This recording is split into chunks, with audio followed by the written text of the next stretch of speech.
Yo, people, and welcome to another special edition of Through a Different Lens podcast. Today, I've got someone on that's special to me, but you know, she sits behind the camera sometimes and helps out. And we've finally managed to get her in front of the camera. So this one's going to be a good episode. I feel like we have a great conversation. Enough from me. Would you like to introduce yourself? Hi guys, my name is Erica. As Jacob said, I'm one of his close friends, and we have plenty of conversations. We just talk as much as we can, actually. Yeah. Chat for England. So we have a few topics today, and just our point of view, and to see, like, you know, if anyone can relate, if they can't, if you have a different type of opinion, and if you do, what it is, and Yeah, see, she's already bringing the off camera. She's seen it all before, so you know it's just her naturally coming on the screen. Today, setting up was I'm gonna tell them setting up was a madness, but you know we're here, we're live, and I'm happy to be having this conversation. So, as I like to always kick things off with, how are you? I'm good. I'm great. It's been a interesting, week. No, it's been an interesting week. I've just been like busy. I've been doing, you know, clear out. I feel like around this period is the time to bring in the new energy. You know what I mean? Bring in start your new chapter. Make sure that you're ready for the winter. No, because you said around this period, so I'm trying to work out what's the change in scene. What's the change? The season is definitely the change, but you know, like, because it's summer, you're enjoying yourself, and then, you know, you're living your best life wherever you're traveling, whether you're going out with friends, whatever. Like, after that period is winter. It's coming. Okay, autumn, then winter. Right. So it's just like getting yourself ready for that time frame, getting yourself ready for.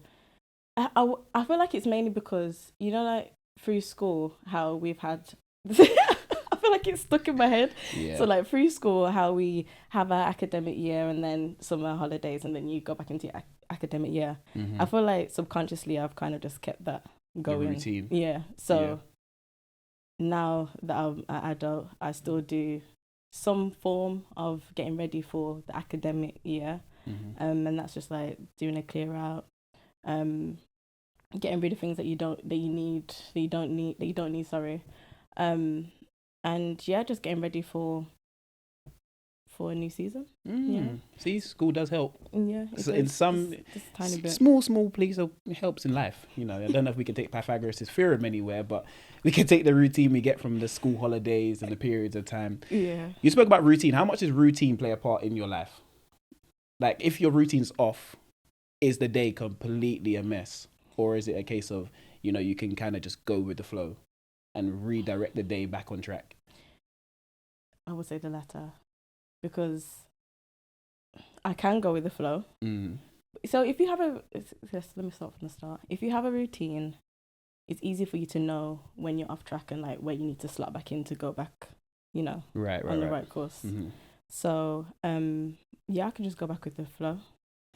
I do try and stick to my routine. It doesn't always happen, you know, if you go out, if you're ill, if you're on a different time zone, of course. Those things do contribute to ruining your routine. Right. But most of the time I'm able to get back on the flow. And when I do, you kind of have to alter your routine so you're able to fit in the things that you missed out. So say it's like exercising. For me, I like to have at least 3 meals a day. Not me, you know that. Not me. Not me. Not at all. When you can have 3 meals a day, you do. But you know, hit and miss. It's rare. I'm not gonna lie, it's a hit or miss. Yeah. But that's a scheduling thing, though. You know. I feel like you schedule it, and then like in your routine as well. But it just depends. Like. But from what though? Because I don't know how. I'll be honest. As an adult, I don't know how we get 3 meals in a day. I'm not saying I always do it, you know, I try to. Yeah, I know, but like, I just don't see how it's actually possible. As children, you know, when someone's feeding you, that's the case of, but getting 3 meals in a day. But I still don't feel like our parents were eating. every time they were feeding us. Do you get what I mean? Like, it was either us or them that basically, basically. And you know, when you're an adult, you know, when you cook, you actually are not hungry. Yeah, especially when it takes so long for you to cook as well. I'm over it. This is the thing. You just sit there and you go, oh, let me take a bite of this, bite of that. And then I'm just sitting down. Yeah. So. And are you a person, when you cook, you're eating? Yeah, you got to try. It's like try before you buy. You know, you go to the shop, you know, you buy grapes, you got to try them. Yeah. So. Sometimes I do that. Sometimes I don't. Because. You know. Yeah, it's going to put me off my meal. Yeah. So I just say, whatever it tastes like at the end, I'm eating it. You can't live like... You can't live... What do you mean, whatever not all the it tastes time, like not all end? the time. Some of the times. So, not all the time. So you're just thinking, boy, I've put something in here. It should taste like because this. you know how you cook you know how much seasoning you need to put in. Yeah, but we're eyeballing it. Yeah, but what did I say? Eyeball until your ancestors tell you to stop. Correct. That's exactly correct, and we're eyeballing it on a madness sometimes. Yeah, but so I eyeball right. I do right. Like, okay, so I would say 8 out of 10 times I've done it correctly. The thing is, you're never going to tell yourself when you're cooking for yourself, this tastes bad. No, I will 100%. So you'll sit there because I'm going back to the kitchen and I'm like, okay, we need to do something quickly to try and make this. What, rekindle the... Yeah. Sometimes it's just like, you need a little bit more seasoning. It's nothing that, like... Now, see, I've never under-seasoned things. Yeah. I definitely have over. Yeah. But if I over-season, there's no cure. There is. What's the cure for over-seasoning? So it depends if you're using... If your meal has, like, a saucy base, because you just add more of that. It depends. So, like, with some of my meals, I use coconut milk. Okay. So I would just add a little bit more coconut milk to water down the seasoning. And then, you know, that helps. But if it's anything else, you can't. I don't know. Yeah, you just stop. Water? No. But after? No, not like that. I mean to add to your food. Water, you could possibly. What do you... No. What do you mean water added to the food? If you're doing... Salmon, because we know you know, we know you. No. No, it depends what salmon you're making, actually. If it's got a saucy base. Again, if I'm using, like, coconut milk. But I'm saying, okay, we just season it, wrap it in the foil, dash it in the oven, yeah? Just have a lot of rice. Yeah, that's the only way you have. You have to season it with something else. Yeah. Or you start chopping it up and putting it in between the dry. A salad. That's the only way I feel like it can work. But if it's prepared for your meal that day, and it's over seasoned, you're stuck. I think you're in a place of hell. You're just thinking, you know what? But I never told myself I cooked anything bad, even if it don't taste right. You're just lying to yourself. That's what it is. But the thing is, I know for next time if I'm cooking for someone, I just know what I'm not going to do. And you're gonna taste it in between. Yeah, of course. This is if you don't taste it though. Yeah, but that's crazy. I don't think you can cook without tasting. You can. If you're cooking the same meal, for me, I can. Not just any meal. Yeah, if it's a frequent meal, I can. So I have like this cheesy vegan cheesy pasta, seafood pasta that I make. So with that. Sorry, I'm gonna laugh here because you said vegan cheesy seafood pasta. So vegan. That's the way I said it. But all the vegans out there, I don't know what she's on, yeah. Because you know there's vegan cheese, you know. You said vegan cheesy seafood pasta. Vegans don't eat meat or fish. Okay. Yeah. You know the worst one is. You know what? You know the. Ignore me. Oh yeah, okay. So it is a cheese, vegan cheese. Okay. Okay. Because when I was saying it, I was just like, vegan cheesy pasta, but it's not that the meal is vegan. It's the cheese is vegan. So. I'm listening. I'm listening. I'm just trying to work out why you're doing the vegan cheese if you're eating fish. Because I don't eat cheese. Are you lactose? Yeah, I don't eat cheese. That's the reason why. I guarantee people I've seen eat ice cream, but it's okay. I've had sorbet. See what? Yeah, it's always. And I've had vanilla ice cream once, like during this summer holiday. So I take the risk. You know what I mean? I take the risk. Okay. To be fair, I went to Holly and Barrett's, and there's like these tablets you can take to help you digest. I think you know what when it comes to like lactose, because my missus is lactose as well. So I feel like people that are lactose just take the risk. And deal with the consequences. Stuff tastes, but that you're the ones that don't have to deal with it. It's everyone else that's got to deal with it around you. No, I have to deal with it. Mine's like that to that extent. Oh, okay. No one actually knows. No one's known that I'm lactose and intolerant until now. Oh, okay. So until I oat tell milk. them. So Yeah. oat milk, almond milk, Yeah. or is that still? No, I have oat milk. Oh, okay. So oat milk, almond milk, vegan cheese. Vegan cheese. I take the risk here and there, but no one else deals with the consequences. It's But just, yeah, it's you're just good. me. You wouldn't Yeah, notice yeah, it. But yeah, you take the risk, you know. There's you know your tolerance as well. So I can have like a bit of cheese sprinkled on my meals. Right. But I can't be having like a full cheese pizza, you know what I mean? Cheese pizza, margarita pizza. Yeah. But yeah, I can have a little bit sprinkled here and there. It's great. So cheese I take the risk. Yeah, it adds something nice to the dish all the time as well. You need something like that. It's a shame because I really like cheese. Like, I love cheese so much. But that's what I think the problem with people that are lactose intolerant. They like cheese more than the people that aren't. Yeah. It's like we've been selected. It's all right though. You can eat it. You only have one life, you know. I've realised this.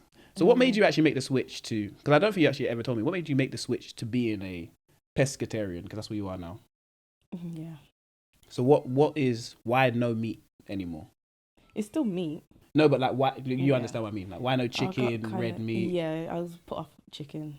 The whole texture, everything. Like, okay. Like, obviously, all meat are farmed in the worst way possible. Not like, obviously, there are places that do farm meat correctly, but most meat are farmed like in the most terrible way. So there's that aspect, and then you will say, but fish are farmed as well. I do have my theories, but I understand that. But the fish that I eat is wild caught. I know that doesn't make it any better. I know it doesn't, but the quality of the fish. How do you know this? You can see it on the back of the pack. Like, so they tell you? Yeah, they have to tell you. I don't know. You know, the thing is, I don't know if they actually have to, but they tell us. I think, but I would do that if I had a business. I'd market it that way if I didn't catch it well anyway.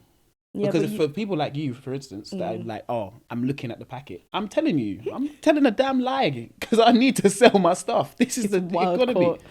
How do you know it's what's well caught fish though?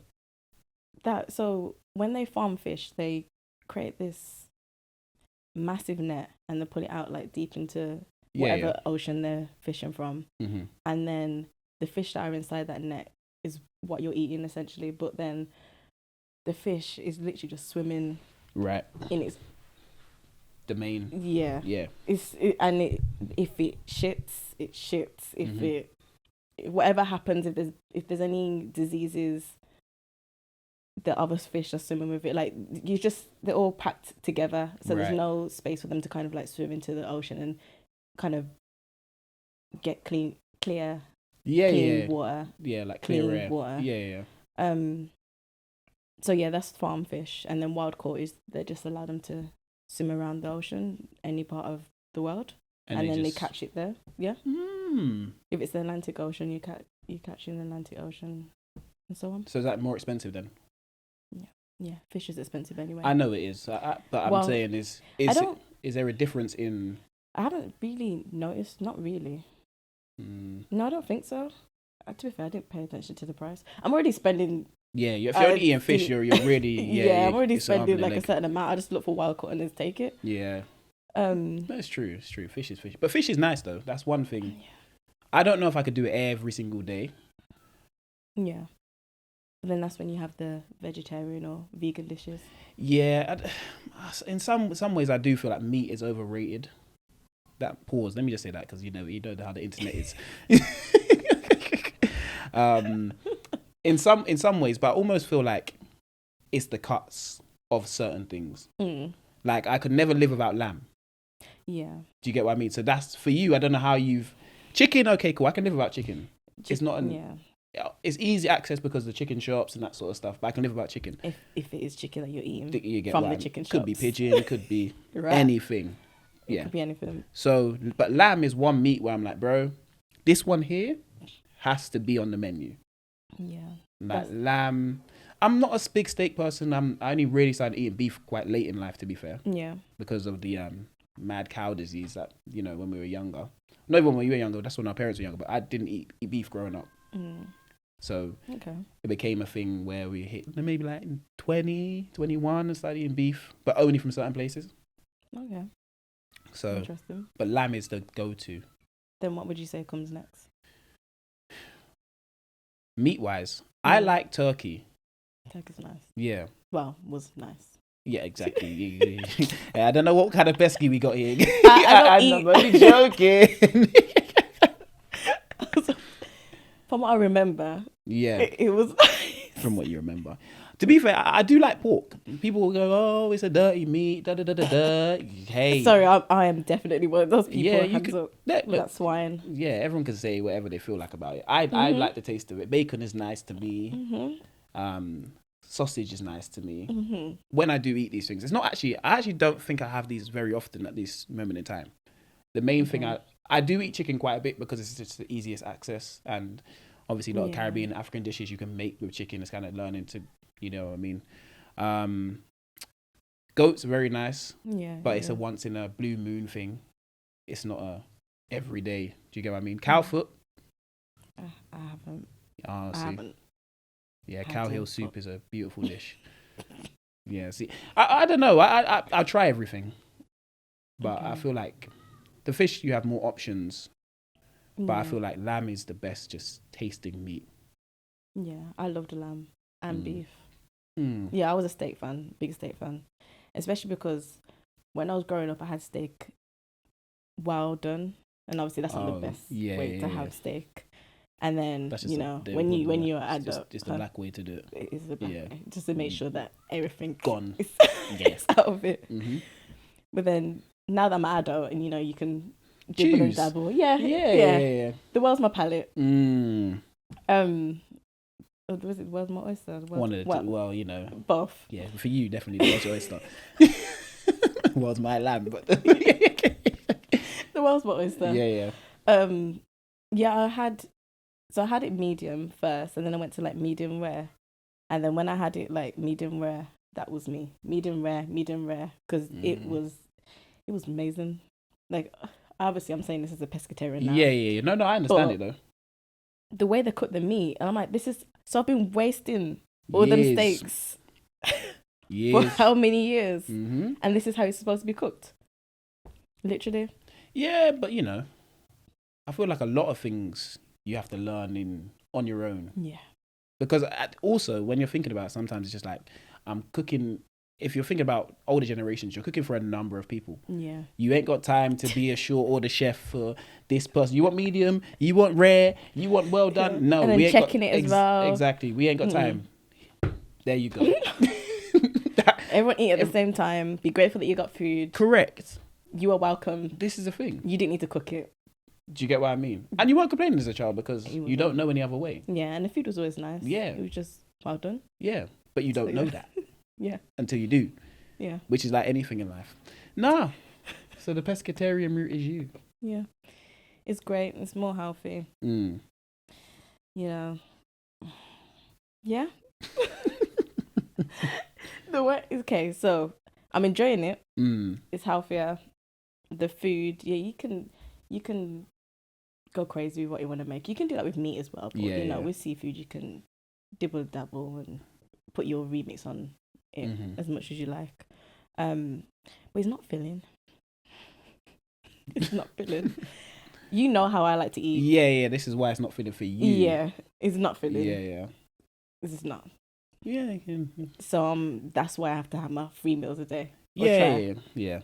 And if it's not like I'm eating the fish throughout, I'm making sure I have a big breakfast. So if I'm having fruit and then oats, I don't always have oats because it's not really good for it to be the first thing that you eat in the morning. So that's why I start with the fruit and then so on.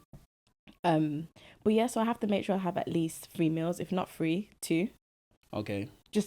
I just need to because I will be hungry for the rest Has of breakfast the day. changed for you then in terms of like if you were to have a fry up? For instance, would it be like kippers? Because me growing up, I used to eat kippers. That's fish. Oh, okay. I don't know what fish kippers is, and I should because we used to eat it there. It don't smell great, but it tastes beautiful. No, I have mackerel a lot. That's kippers. Yeah. Sorry, I don't know why we're calling it. Yeah, why is it? Why? I've never heard it being called kippers before. I don't know, but it's definitely we used to say kippers in the house. I need to ask mum. That's a good question. I'm going to ask my mum why we call it kippers. I should really search it right now. Yeah. It might just be one of those things that you said around your house because every family. Yeah, it Every has their family own. has that, Yeah. slang of food and so on. But yeah, kippers. That's when you have like kippers, eggs. And I wasn't an egg I fan don't eat growing eggs. up. So. I only eat omelette. Yeah, omelette was nice. Yeah. So. And did you have like I want to say raw eggs, but you could dip your toast into the I never egg yolk. No, I've seen it done. Yeah, but I'm not an egg fan. Okay. So only omelette. Like I can only eat egg in omelette. So there's no one can put scrambled egg, fried egg. I'll just look at it. Omelette because it's got loads of stuff in it and I can't taste it. Put some ketchup, barbecue sauce on the side. I'm good to go. In the egg. Yeah. So it's just that's more while I'm doing it. Okay. What other things do you have in your throat then? Beans. Okay. No, me personally, I can add sausage and that sort of stuff, but it just depends. Yeah. Me, if I'm just gonna eat an omelette, it's omelette, beans, toast. Okay. No. Avocado. Yeah, definitely. That's kind of what I'm on. Sourdough bread. Yeah. I haven't had it for a while, sourdough bread, but yeah. Yeah, so that's my ideal.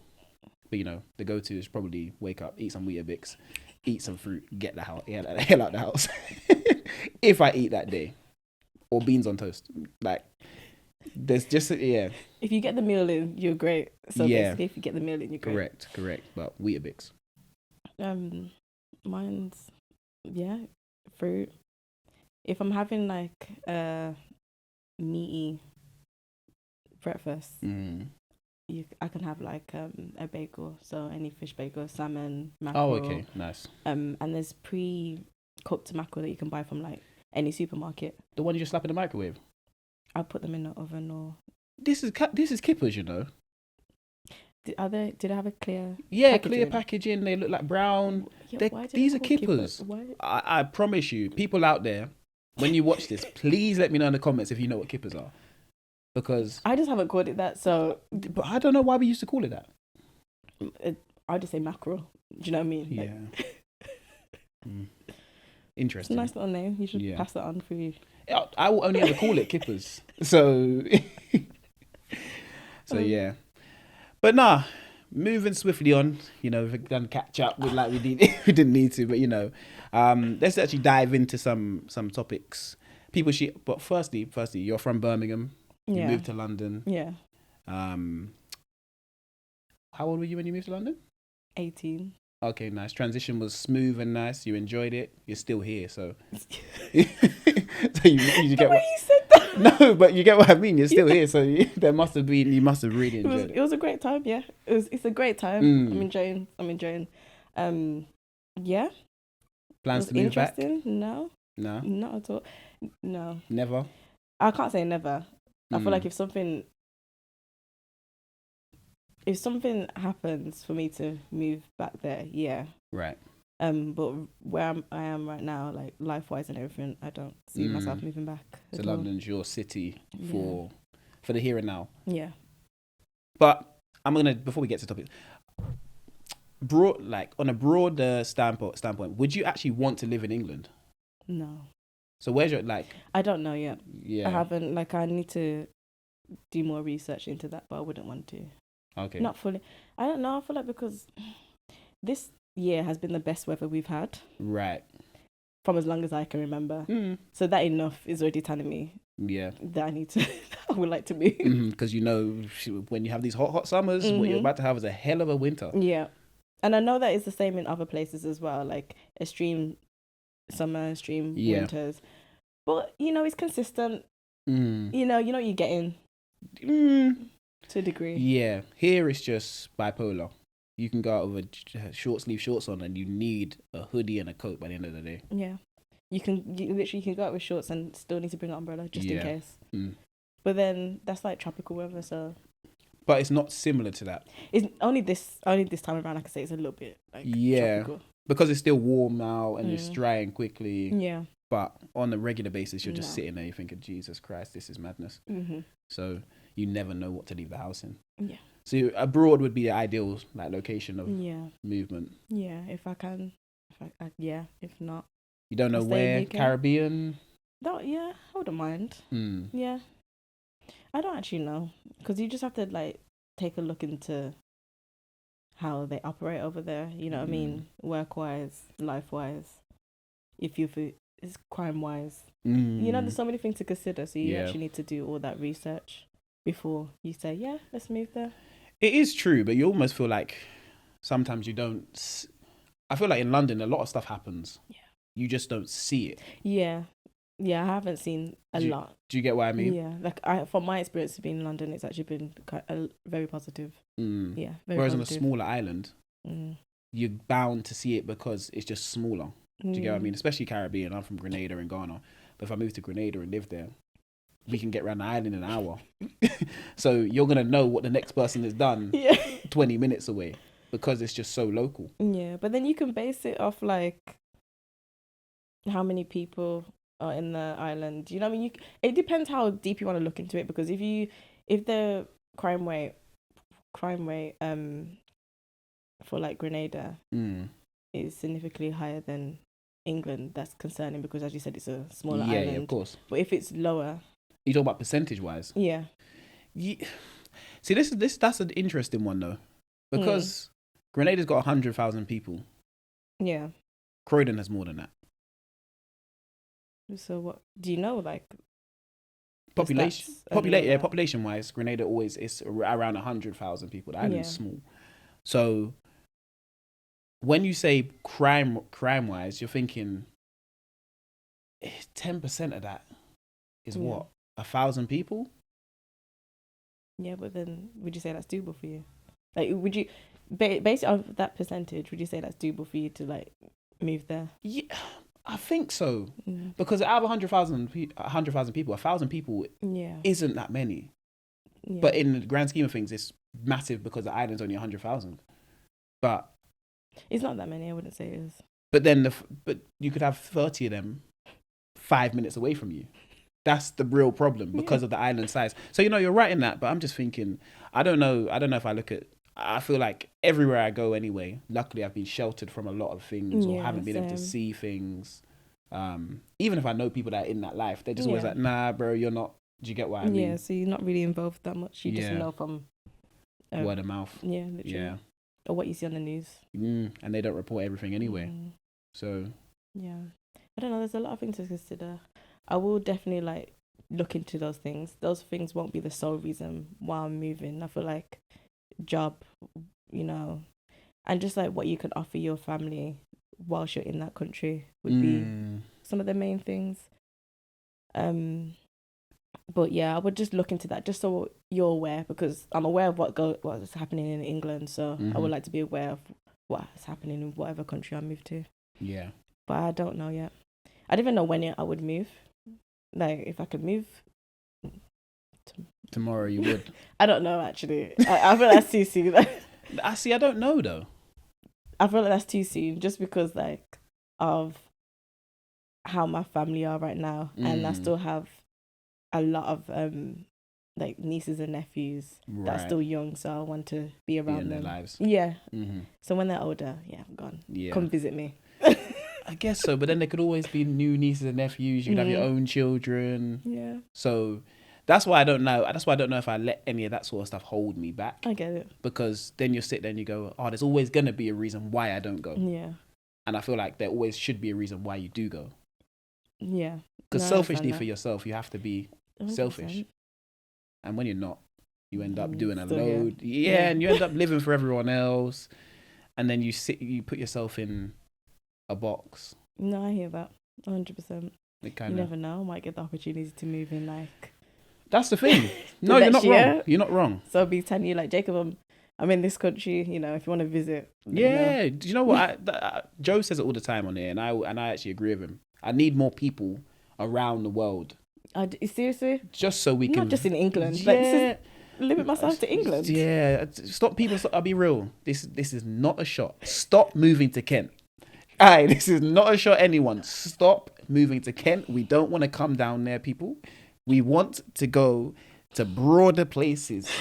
Don't move to Lincoln, Peterborough. I don't mind coming there. Manchester, I don't mind.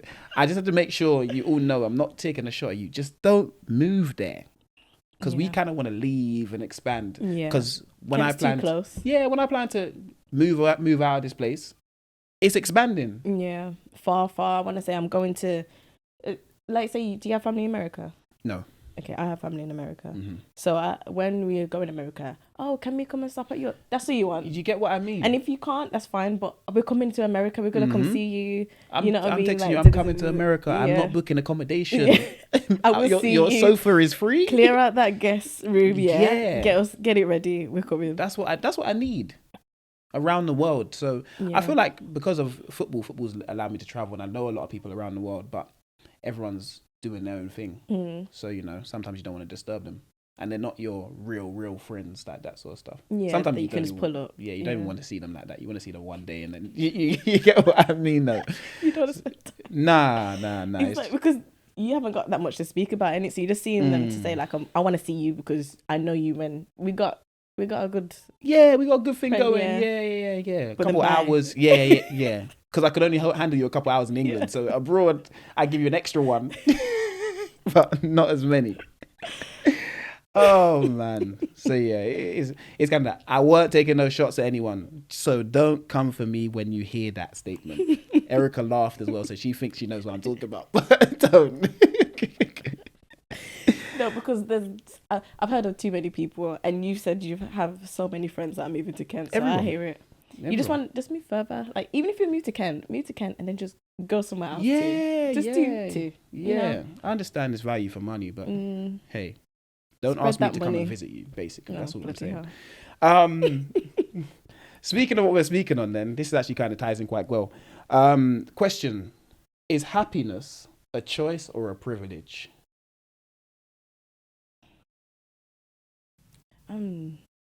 Depends how you look at it. When you say privilege, what do you mean? I feel like is it a privilege to be happy? That's what my kind of mind is. Because certain circumstances allow people to be happier than others. Yeah. So would you say that's a choice or a mindset, or would you say it's just actually a privilege to actually be happy? Because if you look at certain people in certain situations... Have you got an example? Okay, let's look at a third world country, for instance, yeah? They could be happy, but I feel like it's a choice in poverty in those type of countries. They could be happy, but it's a choice for them to be happy in that situation. Do you get what I mean? Because their situation doesn't allow them to fulfill their full extent of what their life could be. Yeah. Whereas we're here in London, and we're probably privileged to be happy because of what we have. Yeah. But we choose not to be. Some people choose not to be. Some people choose not to be just because, you know, it's not going my way, da-da-da-da-da. So I feel like that's where the difference between both is. So would you say is happiness a choice or a privilege? I feel like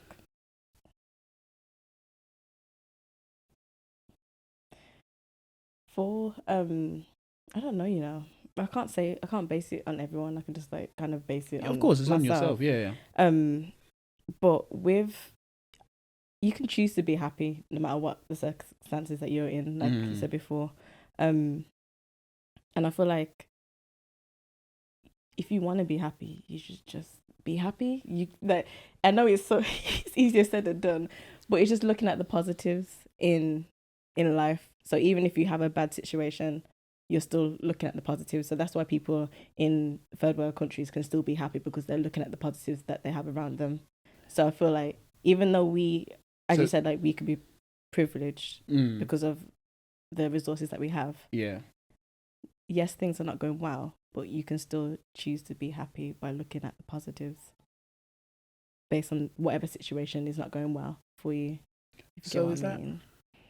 I can't say it's one or the other. Because are they choosing that? But they're choosing to then to be happy. Yeah, because I feel like in a situation where we're in London, and, you know, and coming from good homes, you're privileged in a way, not to be happy, for instance, but you're just in a privileged position. Yeah. So we're translating privilege into happiness. Yeah. I don't know if you can do the both. Yeah.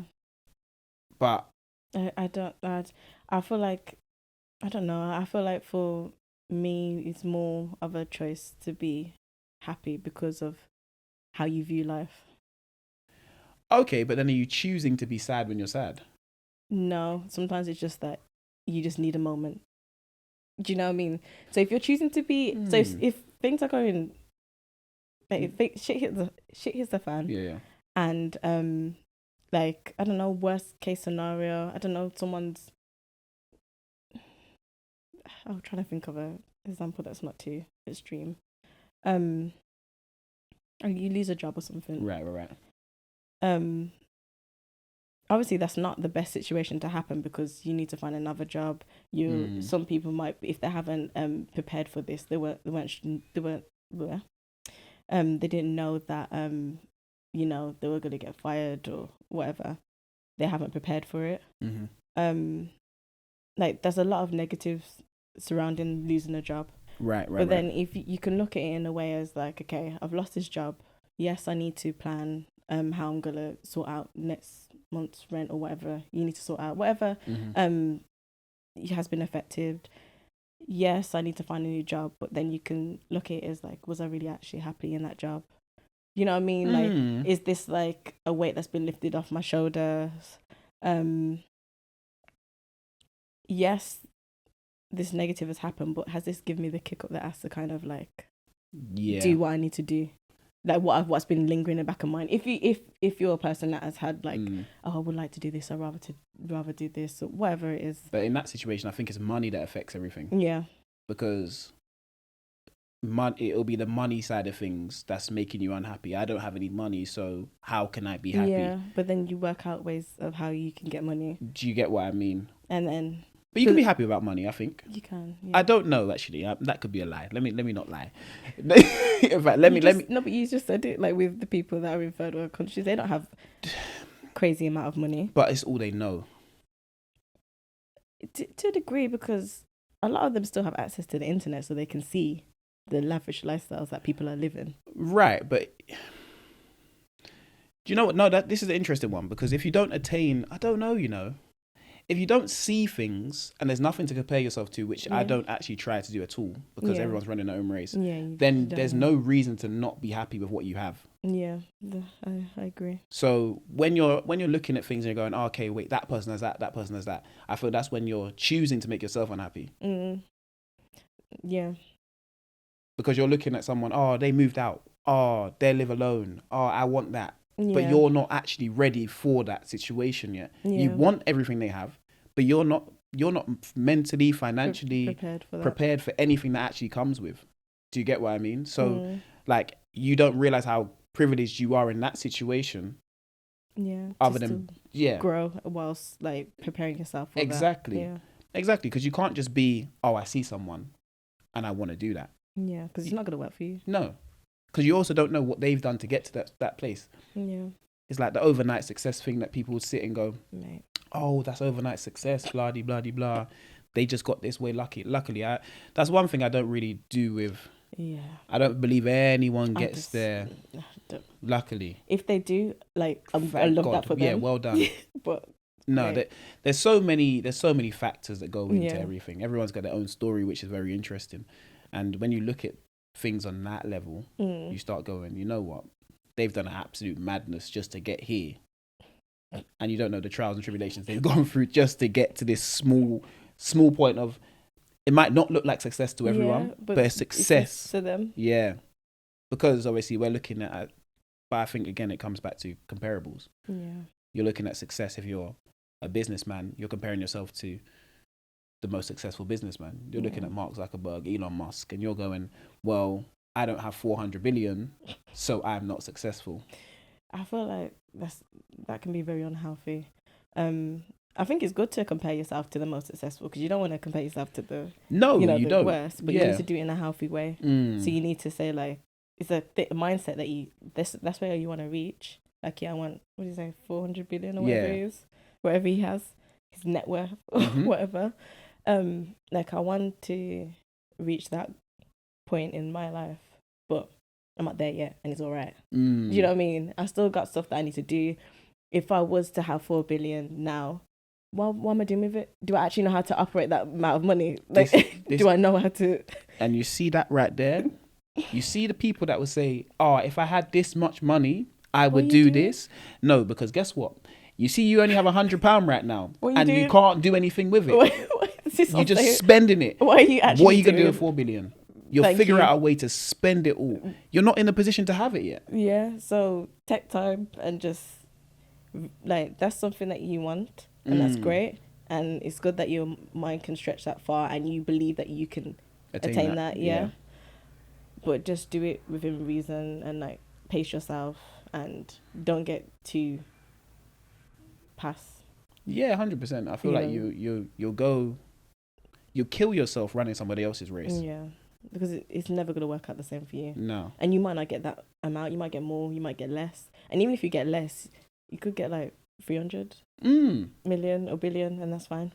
You're successful in your own right. Like, that's the thing. You can't sometimes compare success to somebody else because you're always going to fall short. If I just compare it to the last thing I've done, okay, cool, I'm here. I'm moving to the next thing, I'm here. As long as you're not in the same place. This is the thing. And that's the worst place to find yourself sometimes. When you've done everything. And I found myself in like situations like this recently. I feel like you're doing loads, and you're not actually gaining anything from it. So you sit back and go, hold on, am I doing something completely wrong? Am I just doing things that shouldn't be done? Yeah. Or actually, what is actually going on? And you sit down and you go, you know what? Let me try and change a few things around. You change a few things around and stuff's still going the same way. So you sometimes just think to yourself, should I just quit doing this? Because it's not working for me. And you understand that everything's not for you, but you also understand and you know when you're good at something. Yeah. And it's just not working in your favor. Yeah. That just might be the time frame though. Because if you think about it, when you said that you think that's how you feel right now, what would you say it's with? With everything, to be fair. Yeah. Like we can, even with the pod, so we can push the pod as far as we can go record, and you know you're doing a load of things for it, recording good episodes, you're sitting down editing things, you think you're at a good level, but maybe it's just we're actually not doing enough. I sat down today and said maybe we're actually not doing enough. Yeah. You can see what relates, you know, just switch and see what relates. But then at the same time, you kind of have to, I don't know, you have to give yourself periods of when you are going to make changes or when you're going to analyze everything and see, you know, could we be doing more? So if you have like a time frame, so say it's like every 2 years you do that. That's too much of a stretch. Let's say every year. Yeah. So say it's like every year, you like at the end of the year you sit and you look through everything that you've done through that year and you see if there's been any changes, the response that you've got from making those changes, and so on. That's a good time frame to kind of measure it from. Like I feel like, and at the same time, if you base on what happens in your life, every year, a lot goes on during that time, but then some things, let's say for school, for us, bringing it back to school, you haven't seen how school has shaped you until you left, and look how many years. That's true. No. You know what I mean? Look how many years that you went through it. How many years we go? Is year 7, 8, 9, 10, 11, 12, like 5, 6. Well, 5, the secondary school. I'm not talking about primary, but like secondary school. That's like 5 years, and you don't see how those 5 years have affected you until like now when you're in your 20s. Yeah. So like with certain situations like that, the time frames might be too short. You're not wrong, because I found that what you just said interesting, because in my football career, I'd find myself playing throughout the year. It only gets to the end of the year when I'm like, hold on, I've got a lot better at this thing. You can see the drastic improvement from that period to this period, and you're like, hold on, I'm actually improving. I'm actually getting better at certain things that you'd think to yourself, but this is just an everyday thing. But because you're doing it every single day, you're seeing yourself get better at things. But I think in the content space it's completely different, because you get what I mean? You can improve yourself, but you're now relying on others to enjoy what you're putting out there. But then you might just have to not not essentially find different audience, because if you're improving yourself, that means the content that you're bringing is not going to be the same as what you brought a year ago. It never is. Yeah, so you're appealing to different people. But then... So then you need to find those people, and it's just about finding the people that you need to appeal to. If it's your current fan base now, it's great. So you're like, yes. But you need those people, though. You need them people. So you can't switch up too much. No, but you're not going to switch up. I mean, what I mean is like, so the content that you're doing now, let's say within the last 3 months. Yeah. Is different, completely. Yeah. 3 months, yeah. That content's completely different to what you've done at the same time frame last year. So we're in July, end of July. Mm-hmm. So July last year, the content that he was doing is completely different. So, like, so it's just a thing is like, I think the way the content's produced is completely different. Yeah. Yeah. I'd say conversations wise. You don't know. Do you know what? I don't know. I'm trying to, what I say, we're trying to just branch out and have different type of conversations. I've always wanted to have different type of conversations. Yeah. Because I feel like when you're in the market of just sports, you're kind of stuck in sports. You get eaten up and chewed out and spat somewhere. You get what I mean?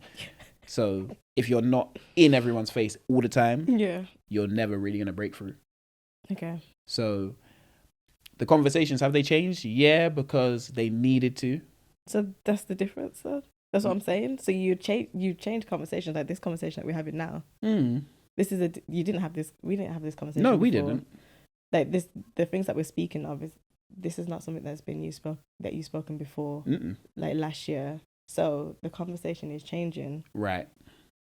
So because the conversation is changing, I'm not necessarily saying that your audience would change, but the audience will grow with you, and then you're finding new audience that can relate to the conversations that you're bringing now. If you get what I mean. No, I understand what you mean. So then it kind of starts again. Yeah. So you have to analyze it from this point till next year, July, to see, because you've changed up you've changed up the people that you're bringing on. You're expanding. You're bringing in new topics. It's not just about sports and so on. So you kind of have to start the clock again and then look at it. Yeah, but that's the thing. And you're right. You always sometimes need a factory reset and just start again. But it's almost like you also need to keep the people here that have always been here, and they're here for a certain No, but you never know, though. You're still doing the same content. We are. So they will. We are. You're just adding more in between. So if they're your fan base, especially like, if they strongly relate with you and they keep a lookout for when you're posting and everything, they're always going to be there.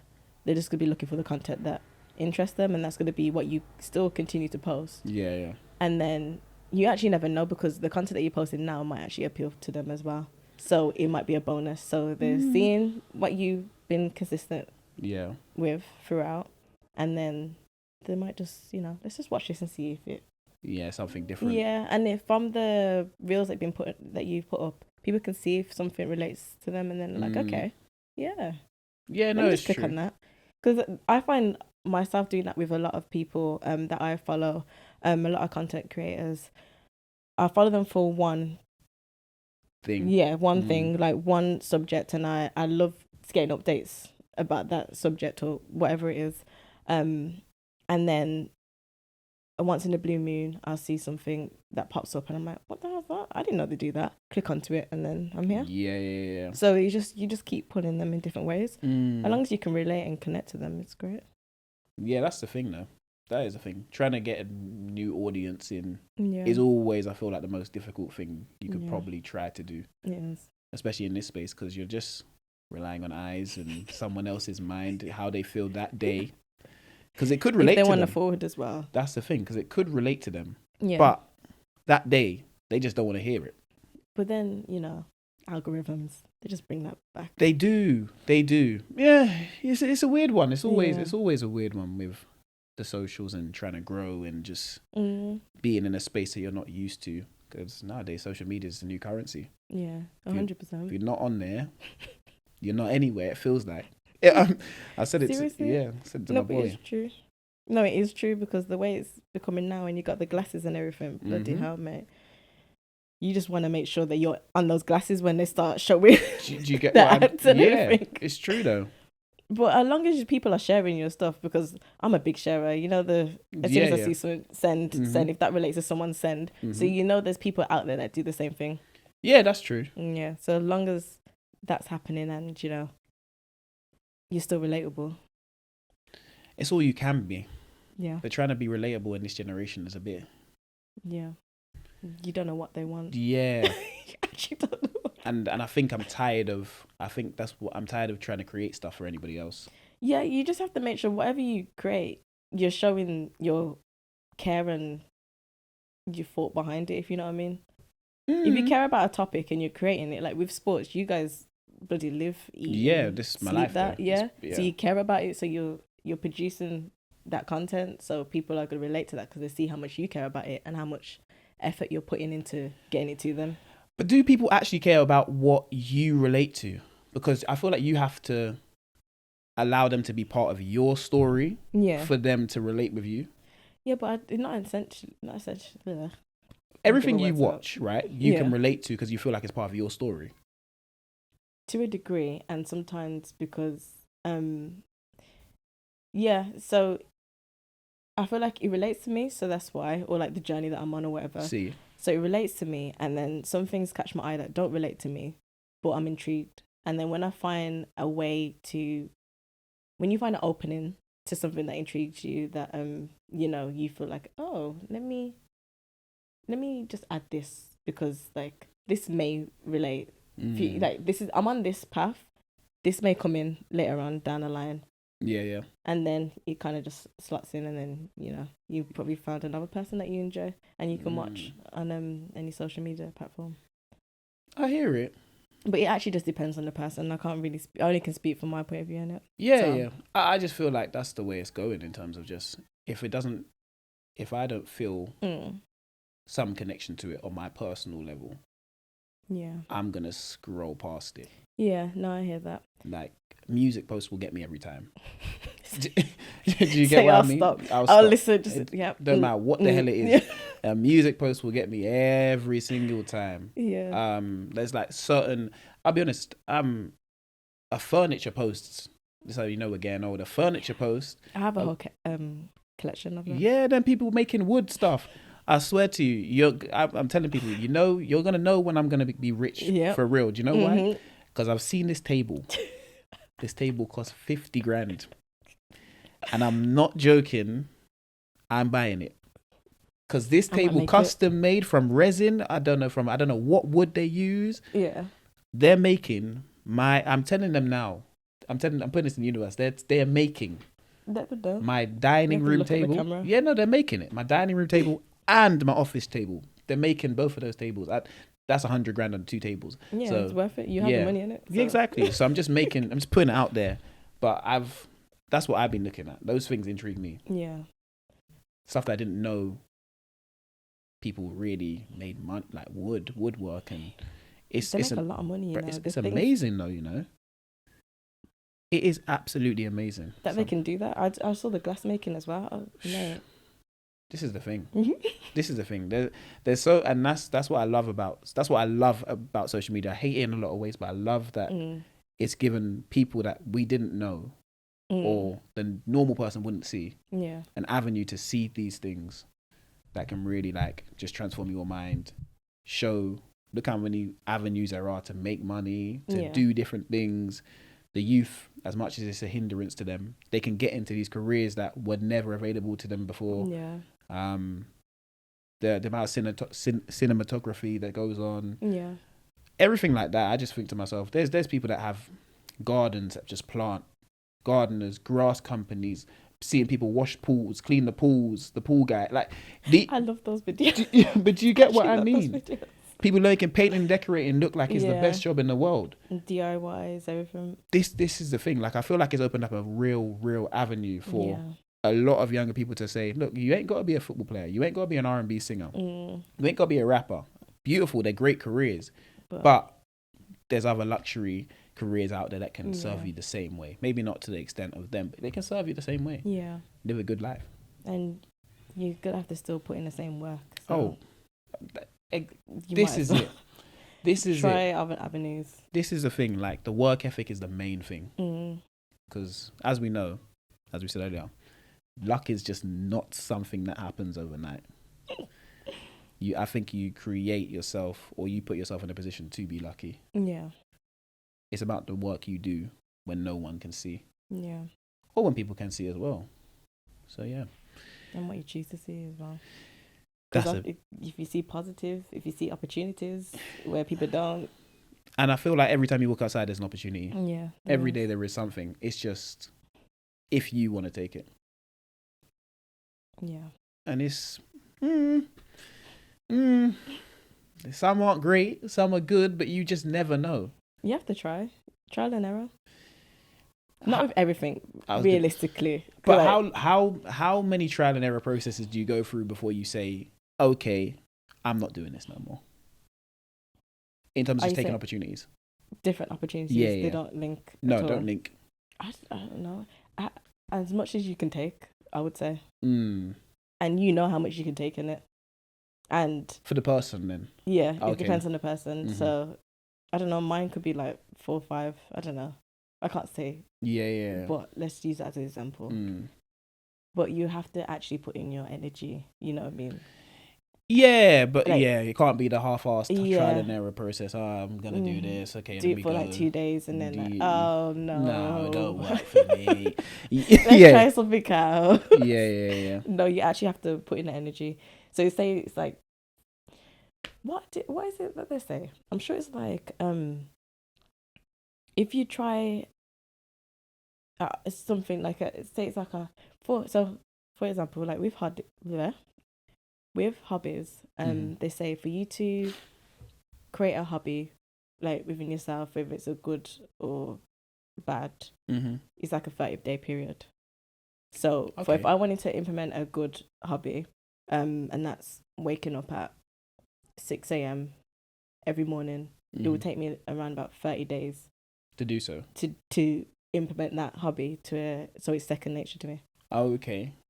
Around 30 days. I don't know the stats exactly, but I just know that it's around like at least 30 days for you to implement that hobby. So, and I'm sure they said like with like new business ventures and everything, I'm sure it's like 3 months or something like that. I don't know exactly, but let's say it's 3 months that it takes for you to try a new opportunity to see if it actually works out. If you had, No, I'm really listening to you. Something popped up and I'm like, how many 3 months do I have? Yeah, it depends on the person. This is what I mean. Yeah, it actually depends on the person and how much time you have, your lifestyle. If you have because some of these 4 things, opportunities a year. Yeah, And but then you imagine if you try them throughout the year and one of them works, and it's just 1 year, and if not, if one of them don't work, so it's how you look at stuff. Because one of them don't work, but then if one of them do work and the other 3 don't, if they are all opportunities that kind of interlink, so what you've learned over those 3-month periods, let's say 9 months periods, you can use for the opportunity that does work. Yeah. It's a win-win. Of course. Do you know what I mean? Of course, so it just kind of like knowing yourself, knowing what how much resilience you have, you know, planning, because taking these opportunities, you can take them, but you have to plan. You have to make sure they make sense, like for you, your life and everything. And for myself, I like to, you know, try opportunities that are around the same, not field, but they can help each other out. Yeah. So if they don't work, I've all the skills that I've learned, all the knowledge that I have, I can still use for whatever I'm going to try next. Right. So, yeah. Which makes a lot of sense, to be fair. But it just depends on the person and the thought process that you go through. And the time. Yeah. I think time is, because obviously circumstance as well. Because not everyone's got the same amount of time, and you don't want to be, you get what I mean, spending. I think it does make sense, though, what you're saying. It does make 100% sense. And I think people should probably look at it that way. Yeah. in terms of actually focusing on one goal for a period of time and sticking to it. And put your full energy in it as well. Yeah, because when you're going, okay, cool, I want to do this, and this. You can never. Nah, because there's no full focus on anything. Yeah, you're trying to break yourself so many ways. Yeah. And then you will miss things, like you will miss opportunities, like because I'm trying to split my attention like for 4 different things. Something can happen that I don't know. Say like I'm doing something. What do you think? Let's say one I'm trying to film production, and then another one is I don't know, podcasting, film production, podcasting, and editing. And say like I'm focusing. Like basically, Jacob. Best example. Yeah. So say I'm doing those 3 things, and I'm podcasting, and something came up for film production, where I'm able, like, say like I don't know, I get an email or something, and you need to respond fast, or someone else takes it, but we're podding right now, and that email comes up. Yeah, we're done. And you need to reply in the next like hour, but this conversation is over an hour. Yeah. That's you. Your opportunity is missed. Yeah. Because you're focused on someone else. Yeah. It's not always going to be like that, but that's like the best example I can kind of give for you to understand what I mean. Which is weird though, because you're also doing something that's putting you in a position to elevate yourself, but then you're losing out in somewhere else. Yeah. So it's win-lose. But I think that's life. It is? I think that's life. I don't know if there's a scenario where you're going to be in a win-win position where no positivity. No. But what I mean is something where you're going to do something. It's not going to take away from something else. Yeah, it is. It's always going to. But if you can limit how much you're taking away from the something else, and if you can monitor it, so if you're still in the same area, for you to like still be able to I've lost my train of thought. But if you're in the same area where you're still able to benefit from the thing that you may lose, or you just it's close reach. Yeah. Do you know what I mean? Like, say you're sending emails to people for that previous example that I just gave. Say you're sending emails to say that, I want to do this. Do you have any jobs and everything? And then the email comes through. You're still being productive. Yeah. Because you're sending out emails, you're trying to reach people, but then you're not missing out on that opportunity that has came through because you're doing something that relates to the exact thing. But I get you. There's no real but it's not gonna for everyone. It's not going to be the same, and it depends on the opportunity and so on. But it's just how you monitor it. You just have to plan. When people need to have like a serious conversation with themselves, and and figure out what do I want to do, how much time I'm willing to dedicate to this thing. Yeah. Plan for that, and then if you want to pivot onto another venture that you have, and just do it. Yeah, literally. But it's never too late to do those things. No, it's not. I think that's what people limit themselves to. I'm 28, I'm 30. I'm thinking, you're young. It's very young. Like, you have a whole life ahead of you. But people do limit themselves, and that becomes an issue, which leads to the next kind of thing: money, mental health. Can we have it all? Because that is literally ties into it. Just ties into everything we've spoken about. But where your mental health lacks, you're making money. Where your money is going big, your mental health lacks. So, do you get what I mean? It's like vice versa. How do you manage it? Can you have it all? Like in that same scenario, can you have it all? I know, so all in the sense of money and mental health. And money. And happiness as well. Yeah, so everything's tying in. This is perfect. Everything is tying in perfectly. So everything, like, can you have it all though? Because obviously we just said where you're going to win in one situation, you're going to lose in another. You could be this high up in money, but your mental health could be down here. You could be high up in mental health, but your money's going to be down here. So how is there a particular place where we can actually have it all? Because we've seen the richest of the richest with the worst mental health. Yeah. We've seen the brokest of the brokest with the best mental health, and vice versa. Is there ever a balance where, we can actually have it all with the happiness, with doing what you want to do? Or do you just think it's always going to be a case of we're just going to be freewheeling this life and, enjoying in the process, but boy, no one really knows what they're doing. We're just doing it. Yeah. Bloody hell. Bloody hell. I don't know. It depends what you want to prioritize. So for me, my mental health and happiness is up there. Is number one. Yeah. Okay. Is up there. Money, I would like money. Of course, I would like a lot of money. But mental health and happiness is up there. So I feel like there's a way, I can't say you can have it all, but there's a way that you can manage it all. Instead of like, having it, like manage it all. So depending on what you prioritize, you know, works for you. Not for you, but for whoever. Yeah, of course. But for speaking from my point of view, if I prioritize mental health and happiness, if I want the money, I have to make sure I can do the work that I need to put in whilst taking care of my mental health and happiness, making sure that that's not being jeopardized. So I don't know. You have to think of things that make you happy and make sure that you're able to still do that whilst doing what you need to do to make the money. So say that's like seeing your family at least.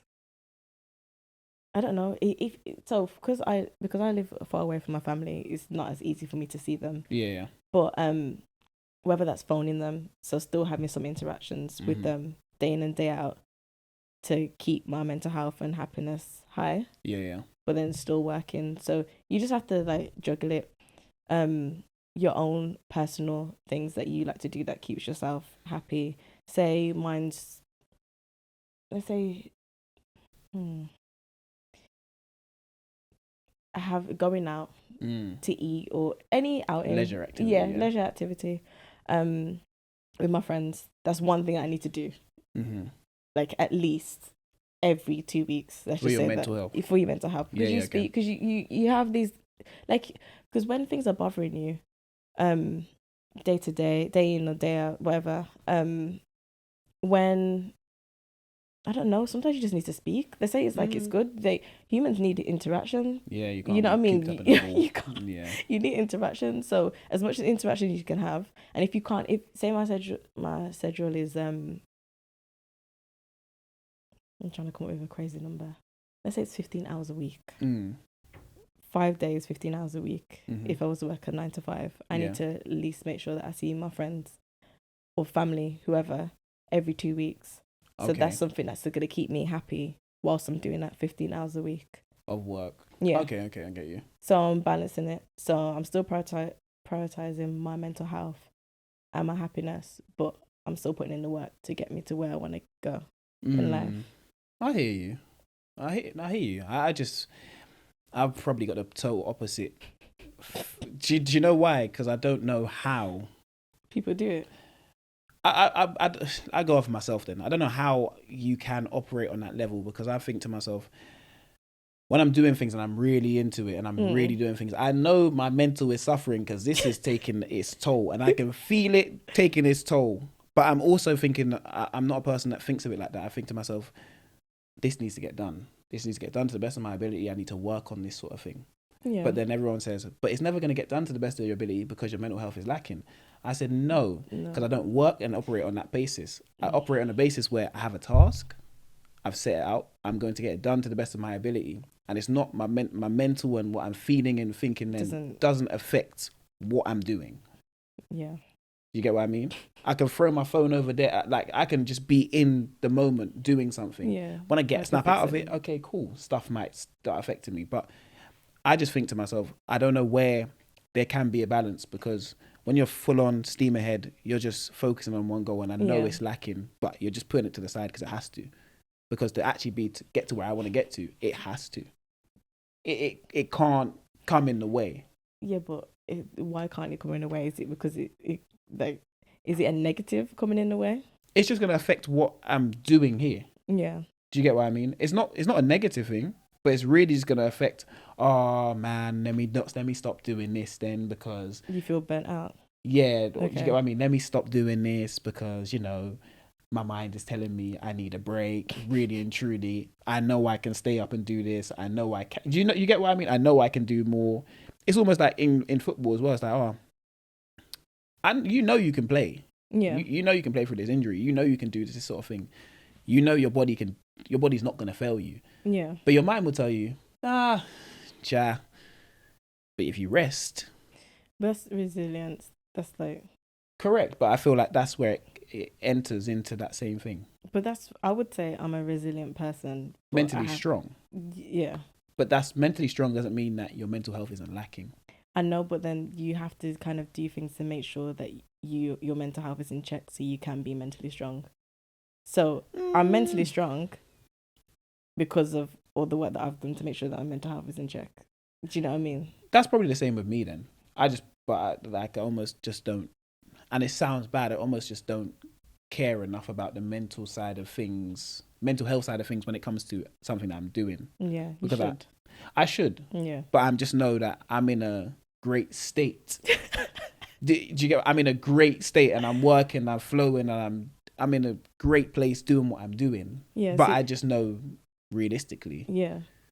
But what's that time frame that you're fixated? Because it depends on what I'm doing. Honestly, it depends on what I'm doing. So would you say like one day? So one day is like 10 hours you're doing something. But nah. You said staying up. So yeah. So for instance, okay, I'll give you. So yesterday I'm off football. So I woke up at like 5 a.m. My brain, my body just wakes me up at that time every day anyway. So 5 a.m. crew. Yay. And I was like, I don't actually have anything to do apart from edit today. So I started editing at 9 a.m. Did you eat before you started? No. I literally just jumped on my desk, started editing at 9 a.m. And I edited from 9 a.m. until 3 a.m. this morning. That's when I stopped editing. My mental health ain't in a good place at this point because you can't be. Physical health is not in a good place. What do you mean? Do you get what I mean? You can't be. But I'm in a state where I'm enjoying editing this process. I'm just enjoying the process. So you're hyperfixated. Yes, but I'm really enjoying the process. I'm like, okay, cool. One episode's done. Cool. Let me get on to the next thing. I'm on Photoshop. I'm doing the thumbnails. Yeah. Let me get back to the next episode. Let me do the clips. Let me do the reels. Like, do your eyes hurt? No, you know. Okay. You need to be careful because you might need glasses if you keep doing stuff like that. I've worn glasses before. I just don't wear them. Okay. So I don't know. It's just a case of like me being in that state fully, just in that flow working state, and I was in it for so long. I was just that one edit crashed, and I was like, I didn't autosave it, so I had to go back and re-edit the whole project. But I re-edited the whole project, and I was happy. This is the thing. I was happy re-editing the whole project. Usually I'd be pissed off, but that's when I know I'm in a different state. Yeah. So like I was just there, but I sat there when I woke up this morning and said, "Oh my goodness, we got to record today." Got to record today, so I'm gonna. But I ain't really rested. I've just been editing, and I woke up this morning at 5 a.m. Yeah, and started re-editing something because stuff needed to go out today. This is giving me anxiety. But that's why I say like the mental health aspect is like I don't know where it comes in. But this is gonna go straight back to what we first spoke about. Do you have a routine? Yeah, 5 a.m. You do not. 5 a.m. You don't. Because if you had a routine, that will pull you away so you can have breaks in between. Because I understand what you're saying because I've been there, hyperfixated, and I just need to finish it. If I stop doing something, if I stop doing the task I'm doing, I'm not going to finish it. So I just like, okay, I need to do this, I need to do it. But then I have to give myself a time where I'm going to just break so I can eat. Because I don't know when you ate. I don't know when I ate. Usually I go, obviously I usually work out every day. So I usually... what the routine used to be is 5 a.m. wake up, 6:30 gym, back. I'd usually actually be going to training, come back from training. What time? Probably around 2. Start getting back onto things that I need to be doing. Do you get what I mean? So you can use the same. Could do, routine. But when I have more time, you realize there's more time to do the things that you need to do outside of that. So you're like, okay, cool. 5 a.m. I ain't going to the gym this morning, so I can sleep for a bit longer and then I can get straight into my edit. Can't you go to the gym for a shorter period? I can. I'm not, but I was just like, I'm not going to the gym this morning. So or home workout. No. I told you, I just was not going to the gym. Yesterday, anyway, I was like, my body's in pain from everything, so I'm just not going to the gym this morning. No, I I'm still just usually go when my body's in pain, but I'm just not going. Yeah, because I'm trying to find a way. Nah, there's just, and then at that point, as I said, food doesn't mean anything because you're in the state, and I feel like there's something euphoric about that. You feel so good while you're working until you're getting it done until the next day hits and you go, oh my goodness. Yeah. But as I said, things have got to be done. Things have got to come out. So you put yourself to work. Yeah, you need to implement a routine. No, I need to implement staff. For now, until you get the staff routine. Okay. No, because you're right. You're right. Because I understand, because I've been that person. Mm-hmm. I've hyperfixated on something, and I'm like, I can't, like, I don't want to do anything. I'll wait until I need to go toilet. Like, I'll postpone going toilet. So I understand what you mean. Boy, Mine's not reaching as far as that. Postpone going toilet was crazy as well. When you're holding it everything in, you're and you're just like, I need to finish this last. Let me just finish this last sentence or whatever you're doing for you editing. Let me just do this because that could be an hour that I'm editing for. Mine's not that long. So mine's like 30 minutes. I'm postponing it. But I mean, like, that whole period is probably 2 hours. That's when I'm fixated on whatever I need to do for 2 hours, and it might go to 3. Once it goes to 3, I said, okay, we're taking the mitt now. Go and do something, whether it's just go toilet, I don't know, pour yourself a drink, just come away from this, and then come back. That's what you need to do. Yeah, I did implement some form of routine before. I stopped editing at 9 p.m. That's that. What time did you start? That was when I come back from training, so I could start at like 4 p.m. Yeah, but I'd stop and I'd go to the gym, do recovery and that sort of stuff. Yeah. And then I'd start editing, but I'd stop editing at 9 p.m. Okay. Because I knew it was getting bad. Yeah. So you might need to go back to that. Yeah, next week. Yeah. Yeah. I'm definitely going back to that because I'm doing a lot of work, so I don't have to do a lot of work. Yeah. So that's where I'm probably at right now. But yeah. You're not wrong. Routine is key. Yeah, even if it's just a time. So if you say you don't eat in the morning. So let's say you say at 12, whatever I'm doing, I need to stop at 12 and go and get some food and then come back. Literally. Just one thing like that. Maybe. And even if you have the times when you're working through the nights, because sometimes it's needed. Yeah. You just say, okay, at this time, I'm going to go away. Yeah. And I don't know, get myself a snack to come back, and I'll have to finish this by, let's say, 3 a.m. So because you said 3 a.m. So I'm not working like this anymore. I know, but I'm just saying from that example. So like you started work at 9 p.m. So you wanted to do it through the night because it was just easier and you didn't have any other time in the rest of the any time in your schedule for the rest of the week. You start from 9. Okay, at 11, I need to go and get myself a snack. Yeah. I'll come back and then we work until 3 and that's it. No. It's literally small. You're not wrong. Friends. Just please, because that is crazy. It is crazy. And you know the worst thing is? I'm not getting paid for any of that work that I do. Yeah, but you did it for yourself, so correct. It makes sense. But that's also why I'm so fixated, because it's for myself. I'm never a person that's gonna work harder for somebody else. Yeah, I hear that. Than working for myself. So I'm like, bro, how can I go and do all this work for somebody else and I ain't gonna do it for myself? That's why I will sit there and be unhealthy, and it'll be unhealthy. But But then you need to understand, you want to be alive to experience. Hey, life's short. Life's short. You touch wood. I don't know if there's any wood, but touch wood. You want to be alive. No, you're not wrong. To experience that. So breaks, please. Yeah, please, we'll breaks. start. We'll start. Wow. We'll start. Yeah. You guys really, you see them FaceTime calls when you guys used to FaceTime me. It used to break up my complete day. Good. But you see, when I'm not picking up the phone, just know what I'm on. Yeah, that's fine. I think you need to pick up the phone because that's when you can breathe. Bloody hell, mate. Yeah. No, I understand. It's good that you put in that work for yourself because, like, it's, you want to be able to work as hard as you would for someone else. For yourself. Actually, you want to work harder for yourself than you would for someone else, because you know what you're putting in. You know what work you're putting in. You can see the bigger picture. You don't want this to just be for your time. You want it to be for your children's time and so on and so forth.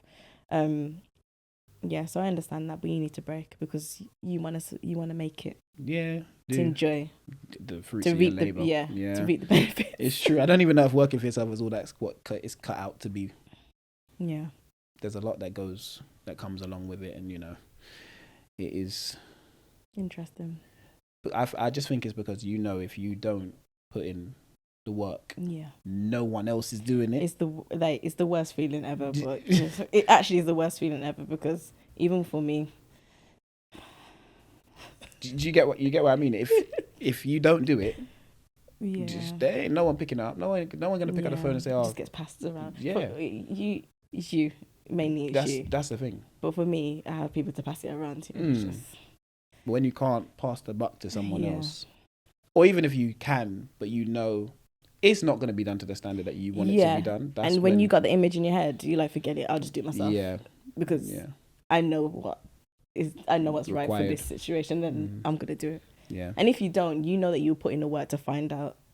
What you need to correct if there's anything. You're paying attention. You're looking at every extra detail. No one's doing that. Not enough time. It's true. People's work ethic. That's just people's work ethic. Yeah. Yeah. No, you're not wrong. But then it's difficult to try and work out. You never know who you're going to be working with. No, you don't. And how they work until you're in the situation. So, do you get what I mean? You're there. Yeah, that's true. So you kind of just got to deal with all parties and just work around them, work with them, see what they're good at, see what they're not so good at, and then because you're working off both of strengths and weaknesses for both of you, and then you're going from there, which is difficult. Understandable. But those things can work, for you and against you. And against. Yeah, man. Music, though. Music. I love a music conversation. We love a music conversation. What you been listening to? What have you been listening to recently? French. Okay. No, I actually haven't been listening to that much music. Nothing at all? Not new music. I've been playing my playlist. Which one? No, but what you been listening to then? Depends on the mood. I'm not going to lie. So, okay, last week. Give me the last week. What you been on? What you been listening to? What playlist did I put on? Actually, I was listening to old school last week. I love old school. And soca. Getting ready for carnival. Not even, I've just been enjoying it. I think it's the sun. Oh, okay. I said tropical weather in it, so I'm here. I'm in the tropical playlist. Yes. So yeah, soca. Old school. R&B or rap? What hey, I know you know music, but they don't. You can't look at me. I know what you probably are listening to. I'm listening to. Sorry, that threw me. Slow jams. Okay. Not rap. The usual. No, there's some rap tunes, but no, slow jams. The usual. So I'll just when music's getting annoying. I know and that boring. For true, yeah. Not all music, but when you just want to listen to just some nostalgia, when you want to actually listen to nostalgia and you want to just be in a vibe, moment. The moment, a vibe, just enjoying slow jams. No, you're R&B, not great. It's the best kind of. Yeah, I'm with that as well. Because you can just sing out your heart. You know the words. Sing out your heart. I think that's what it is, when I want to sing out my heart and I just want to do things around the house. If I'm working, if I'm doing tasks around the house, I just want to sing out my heart. Yeah. Put on some slow jams and R&B and that's me. It's true. Luther Vandross will get you through. Yeah. Trust me. Literally. He's got me through a lot of, sometimes just some car journeys. You're playing the same song, you don't realise. Sitting there, woo, singing, dance with my father. Like you've never heard of it. Yeah, singing the tracks. But okay, so you've been in the R&B wave. Yeah. Nothing new. You ain't been listening to nothing new at all. We've had some good new. Little Sims brought out a new project. No, I haven't listened to that. Oh, Burner brought out a new project. I haven't listened to that either. Oh wow. Brent Fires brought out a few good songs. Jivion brought out a new project. You're gonna have to come back to me with this conversation because I haven't. This is unlike you. Yeah, no. I've been in a space. Mm. So getting out the old in with the new. So I understand it. that music is coming. It's coming. Right now I'm listening to that old school and getting out the old. Even though old school will always remain in the new. Was it past, present and future? 100%. But yeah, I haven't really had time or the energy to search for new music. Song of the week. I know you've watched the pod before. You're an avid music fan. We've just been chatting a small bit about music. So what is your song of the week this week? If you have two, it is fine because usually no one can pick between two songs. So I'm gonna choose one. Oh, okay. They're gonna. You're gonna save one from the crowd. Okay, you won't be selfish. You won't be selfish. What do you mean? If you had me on another week, yeah, we get another occasion. What do you mean you'll be listening to another song by then? It's very true. But this one, there's a whole catalog, so once you listen to one, you need to. Oh, okay. So you're basically giving me an album. No, I'm giving you an artist, but you know who the artist I'm talking about, Amaria. Oh, okay. What's the song though? Lose Control. Okay. So then, if you like that one, what are you gonna go to next for the crowd?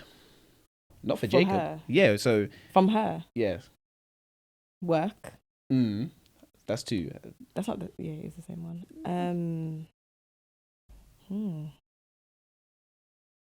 So how many songs are we about to give us here? Oh, that wasn't both of them. Oh, I okay. It was continuing. No. When you go to that one, you go to that one. You just listen to the whole album and then just listen to her music. It's amazing. It's great. The other one, I don't want to butcher the name. That's why. Who's it by? That's the name that I don't want to butcher. Okay, say the song. Floor. Floor. Yeah. By what's his or her name? So one person's called Ice Red. Okay, I've never heard of this. And then the other person, Flozig. Flozig. We'll go with that. Flozig. I never heard them. R&B. What genre is that? I can kind of say R&B, but it has a little beat to it, like a. I do want to say it doesn't have a jazzy beat to it, but it's kind of funky. Oh, okay. Yeah. English, French. English. Oh, okay. Because you said you've been on the French vibes. That's why I didn't know. No, I meant I was listening to my French audio podcast. Oh.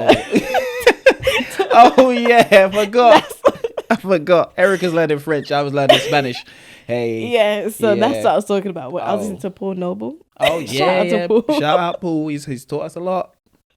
So that's what I was talking about when I said French. Oh, okay. So you're back on the French. Yeah, because I've taken a huge break and it's It's atrocious. But yeah, I'm back on French, so that's why I've been listening to French and dibble and dabbling in R&B and slow jams. Makes sense. Soca. My song of the week this week is from Raven and Nate and Meraba. Yes, you know already where I'm from. Yeah, I already know. Yeah. I already know. Yeah, that's a great song. Great song. Both great artists. Can we do 4? Can we do 4? Go, True. You're the guest. You can do what you want at this point. Go on. What's your next song of the week? you just jogged my memory of another song that I like from her. I don't want to say her name because I feel like I always butcher it when I do. Meraba. Yeah, Meraba. I don't even know if that's how you pronounce it, but this is what I mean. So I just rather not. Yeah, but Meraba. Butcher her name. You're gonna have to get me back on this show because I have a few more. Go on, carry on. We can have a small music conversation. You got 5 minutes. The one that I was talking about with her, Sandstorm with her and JID. Jid, yeah. Isn't that Jid's song? Isn't that JID's song? Sandstorm. It's on his album. I don't know, Yeah, I'm sure that's on his album. But then, no, I don't know. It might be on his album, but it's on hers too because she has another song from that category as well. Oh, okay. I like that song a lot. From the category from that album on her Spotify. Did Meraba, she went on a Drake project, was she? I don't know. I haven't listened to Drake's music. Nah, it wasn't a new one. I ain't listened to Drake in a while.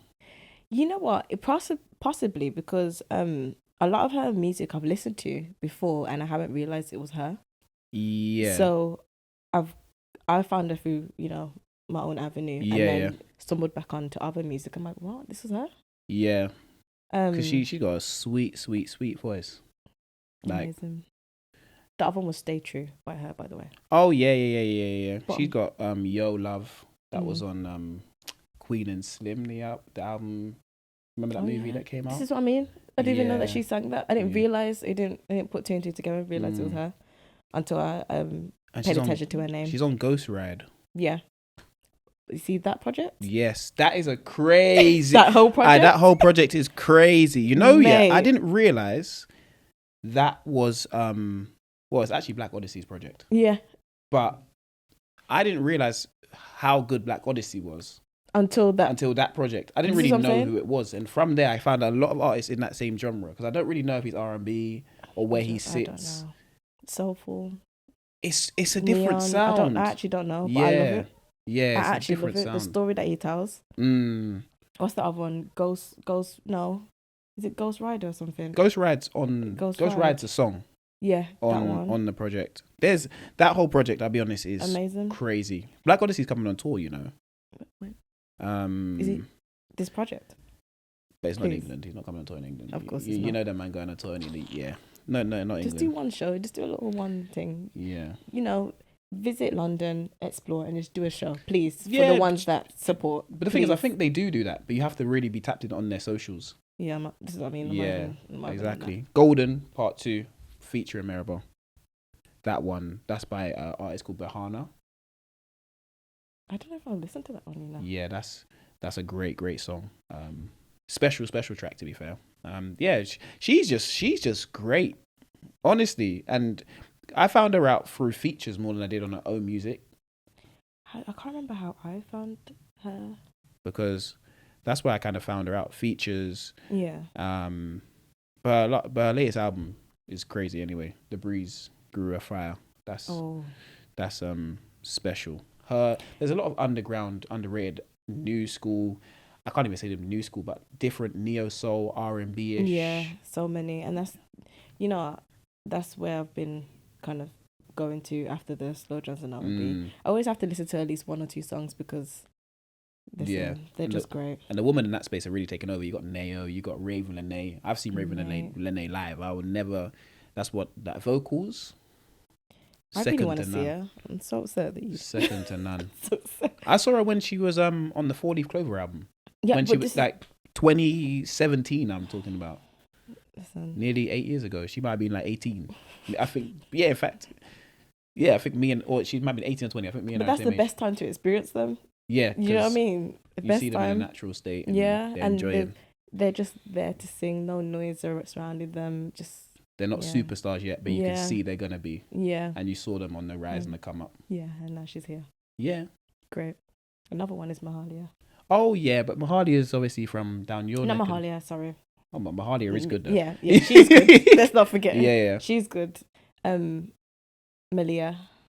Yeah, that's another kind of underground artist. From US? I'm sure she's from the UK. She sounds like she's from the UK. Malia. Songs names. What songs do you have? Undone. Currency. I'd probably have to listen to them to know if I know them. I can't play them. Yeah. She has a great voice.